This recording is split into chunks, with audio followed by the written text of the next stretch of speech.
So the case that we're going to be looking at in today's video is absolutely like mind-bogglingly crazy, and this just came out this week, and it is an alleged crime. So I'm going to say the alleged crime that took place is like absolute pure insanity. We'll get into all of the details, but there was this fire, and then this lady was like, oh, you need to go in and save my stepson, he's still in the house. Firefighters went in, they looked, and there was like a whole bunch of different locks on the doors, and this man that they found inside the door with all the locks on it was 68 pounds, and he claimed that he'd been held captive there for the last 20 years by this stepmom. So let's get into this. When authorities were called to a home on fire, they were looking for anyone who may be trapped inside. Officers and fire investigators quickly realized that there was a room in the house that appeared to have locks on it from the exterior portion of the house. A 32-year-old man was locked inside that room. It's the moment cops rush to what's being called the House of Horrors. Who else is in the house? Who else is in here? My stepson is in here. How many other people? Listen, that's it. I have 2 cats. That's stepmother Kimberly Sullivan holding her dog. Everybody's out? Yes. But your stepson's still inside? Yeah, he's right here. Okay, yes. come out. Come down the road. Come on, come on. It's not safe to stay there. Come on. All right, here he is. All right, my dog is shaking. Then you see a firefighter carrying out her emaciated 32-year-old stepson. Got one victim right here. Firefighters say he told them, I want my freedom. He's 5'9" tall and weighs only 68 pounds. He was taken to an ambulance. Got him.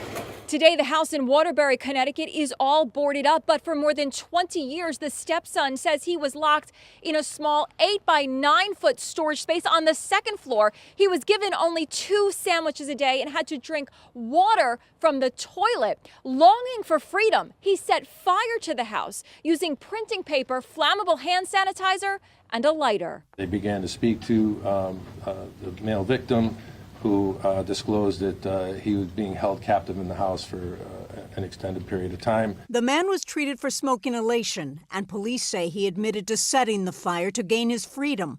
He also told them he'd been held captive for more than 20 years by his stepmother since he was about 11 years old. He said he was only fed 2 sandwiches and 2 cups of water a day. Authorities say he was held in an 8 by 9 foot storage room with no heat or air conditioning, and he suffered serious physical consequences.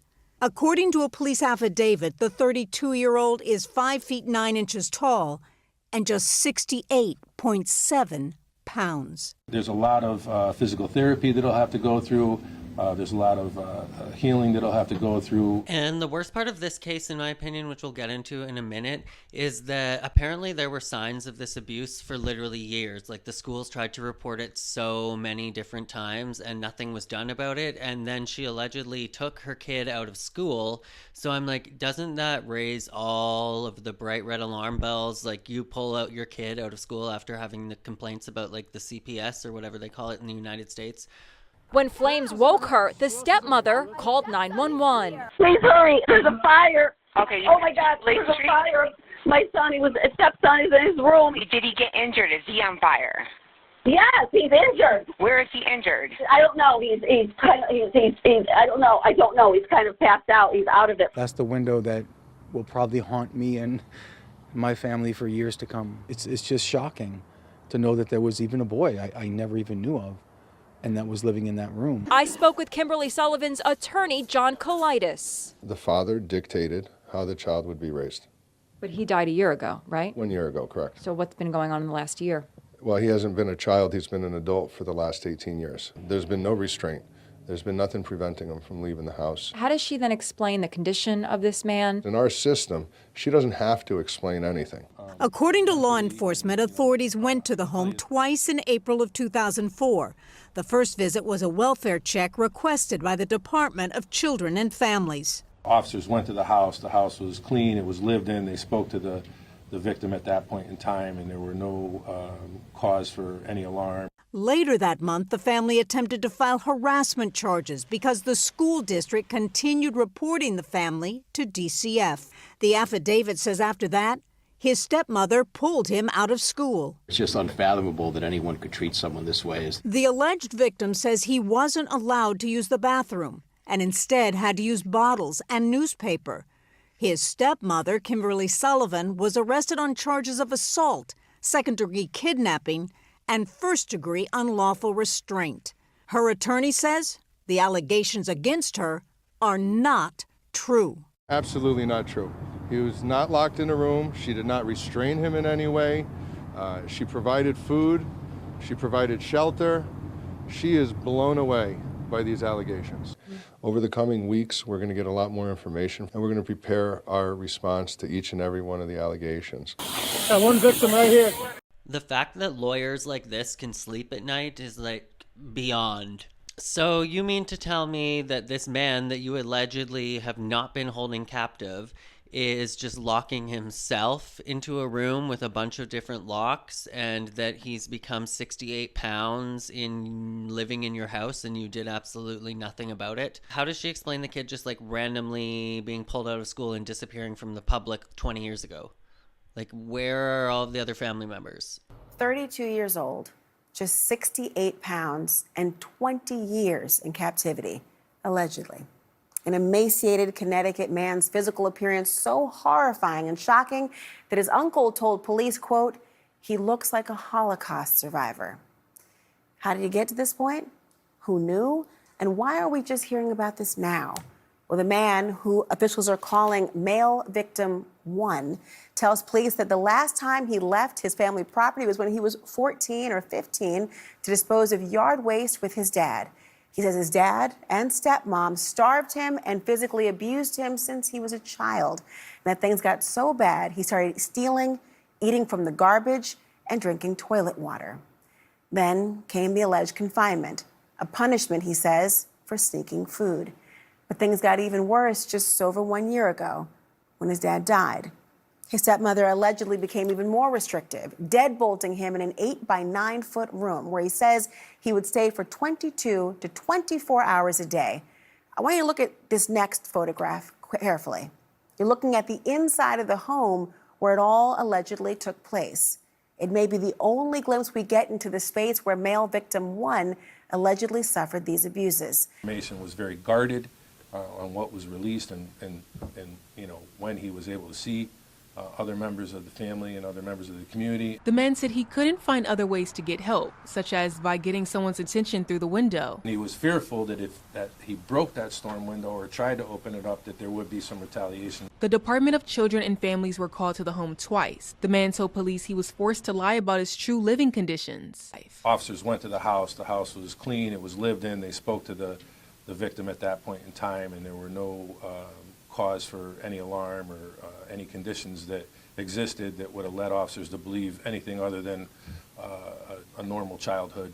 Police were called back in April, this time by the family who wanted to file a harassment complaint against the members of the school district. Saying that they were continuously reporting them to DCF and felt that they were trying to get the family in trouble and have the family investigated. We have no further information about where that went, other than there was no proof provided by the family that there was any type of harassment that was occurring. The man told investigators he was pulled from school in the 4th grade because of DCF. Mayor Penarewski said city leaders will make sure the systems are working in the future. Of this victim. I mean, the conditions were just deplorable. As the chief said, it was a small area. He was held in 9 feet by 8 feet. The windows wouldn't open, the door locked from the outside.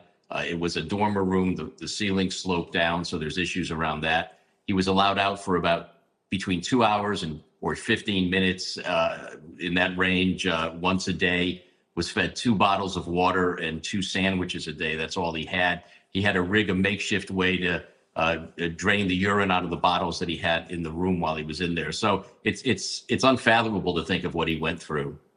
And this is somebody who's 32 years old now. I mean, the arrest warrant in that he alleges that he was held captive in that house since he was 11. But he remembers the abuse going back to when he was just 3 years old. I mean, how were they able to possibly hide this alleged abuse for so many years? Well, you know, he was withdrawn from school when he was going into 4th grade, when he was about 11 years old. He was homeschooled, and there's really no connection between the the city or the state and families that are being homeschooled here in Connecticut. There was a lot of psychological and other intimidation that went on with him. When people came to the house, he was told to be quiet. They rarely had any visitors. And I think over time, his stepmother was telling him that, if he behaved himself, she would try to let him out more. So she kind of was able to control him that way as well. This story just makes me so sad. I can't imagine being 32 years old and being held captive for that many years. If you're new to my channel, I was kidnapped as a child. I've talked about it here on my channel, but I was never held captive, so I can't relate to that. But I'm just like, my heart goes out to anybody that's a victim like this. Thinking about, I have elementary school students, children myself, and the idea of all the many steps that must have failed this person. I mean, the victim's former elementary school principal is speaking out, saying that the school notified the Department of Children and Family Services on several occasions. Listen. We knew it. We reported it. Not a damn thing was done. That's the tragedy of the whole thing. Everyone really was concerned with this child since he was 5 years old. You knew something was wrong. It was grossly wrong. Sorry we couldn't do more because you went through more than any of us ever will go through in our lives. I never in a million years would have thought that that was happening across the street from me. It's hurting me, just to see that little boy, just there and being hurt. God knows what they did to him, Yeah. It's heartbreaking. He was always upstairs on the second floor on the window, looking like a little ghost. Like he was pale, like white. And then I'm like, I don't know why maybe he doesn't like to come out. But I never thought anything was wrong. All we have right now are allegations. And yes, sometimes allegations look bad, but that's why we have a process. And that's why we have a defense. And we intend to mount one in this case. And we intend to push back on all the allegations that have been made against her. I've been out here, I don't know how many times, with the dogs, cutting grass. If you would have just tapped on the window and said, help me. Kimberly Sullivan appeared in court on March 12th and was released on bond the following day. She and her attorney maintain her innocence and expect the case to go to trial. The details are horrific. It's an 11-page warrant. I think there may be some additional investigation that needs to be done, and we can talk a little bit about that. Let's talk about the charges for a minute. The charges are 5 different charges. The totality of the charges is about 50 years of exposure. That would send this defendant to jail, theoretically, if she was convicted of all of them, for the rest of her natural life. And she'd be put in a 6-by-8 cell, which is a little bit larger than the room in which this victim has alleged to have been held in. The charges are kidnapping, cruelty to persons, and assault. Then we get into what's the motive. The motive could be that she was looking for financial gain. Potentially, she was married to we believe the husband, her husband rather, was the father of the victim. Did he leave money to the child? Was she controlling the money? Was she getting benefits from the state or from the federal government? So it could be for financial reasons that she did this. That's something that needs to be investigated, I believe, a little bit further. So that's about all we have on this case as of right now. It is all alleged because this is still an ongoing case, so she hasn't been convicted of anything, but I would say that the evidence points strongly to this being factual and that this man is definitely a victim. But the only things that I guess would be left to question is like his mental capacity and stuff like that, because that's going to come into play in court. But other than that, I don't see how you can explain away, because so far, like, what is her evidence? Just her saying that she didn't do it? Like, there's so much evidence pointing against her, and I don't think that you can just say, like, oh no, I just put 12 locks on the door, or he put 12 locks on the door for funsies because we just love doing that here at our house. It's like a cute little joke. Like, no, this man was the real life Harry Potter. But let me know what you guys thought of this case, and I may keep you guys updated on this with ongoing coverage that comes out, because I'm assuming that this case is going to absolutely blow up in the media. But let me know your thoughts down in the comments below, and I'll catch you in the next one.